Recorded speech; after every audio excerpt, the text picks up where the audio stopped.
What's up, guys? It's Coach Grant with First Down Training, and today we're going to be breaking down how to use a split release. So we're going to be talking about what you guys can do off the line of scrimmage with a split, how you can freeze a DB, how you can get him to avoid, how you can avoid that like aggressive punch that he does with his inside hand, and how you guys can create the most separation, okay? So it's going to be a split release that builds into a slant route, all right? And also, fellas, if you guys want a specific wide receiver training package with a full month-long gym program and a step-by-step wide receiver training manual with all the specific route running details, catching details, IQ details, everything from blocking all the way up to route running, a specific step-by-step process as to improve that. Check out that very first link in the description. It's our package deal. So if you guys get this, you can get our gym program and that bundle where we talk about the specific things to improve your game. So again, very first link in the description. Hope we get you guys on this package soon. Let's get started. So we're looking at this split release where he avoids that hand contact, runs a slant, then breaks up to the inside. So this split release is a common release used where essentially exactly how it sounds, right? If you guys have heard me talk about this before on this page, exactly how it sounds. This back leg just comes even with that front leg, right? So you're just going to be splitting. So when you split like this,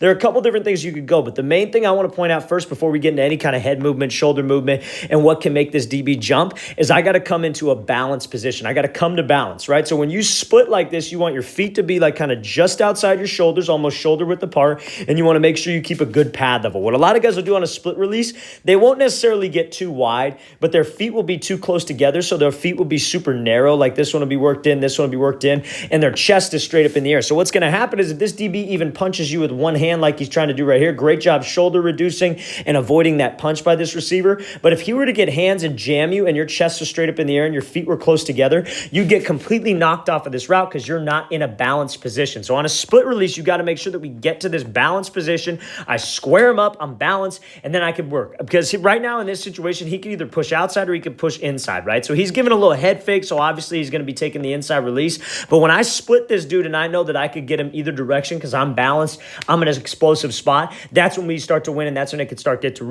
getting real creative, right? So you see when he comes out the line here, when he does this split, you see how he gives this little head fake to the outside, right? That little head fake off of the split really sells that he's just going to want to take the outside release. That's what's going to get this DB to jump to the outside, maybe punch with this left hand, thinking that we got to wall him outside, then I could avoid and get up to this route. So that split release, it's super important that we're like sudden. There's a little delay there, right? There's a little bit of a hesitation when you guys do a split release. Because when I do a split release, it can't be just too quick. It can't be just like a right, left, and then I'm out of there, right? Because it's got to be patient, but at the same time, you got to have that explosiveness to be able to burst out of there, okay? So this is a perfect example of how you guys can use that split release. Then when we take the inside release, you see how like the first step out of there is with his right foot, steps with the right foot, then it's 1, 2, 3. And he breaks off at this third step. It's just a 3-step slant. It's able to keep that timing and get up into this route. You guys got to be able to split, push in either direction, but make sure that when I'm sudden with those feet, I'm patient. I could throw a head fake either way. Like let's say maybe he had to run a fade, right? He could do this same kind of split release. It looks the exact same, but maybe he throws a head fake to the inside now. Maybe I beat him on a slant. So I do the split, I throw a little head fake to the inside,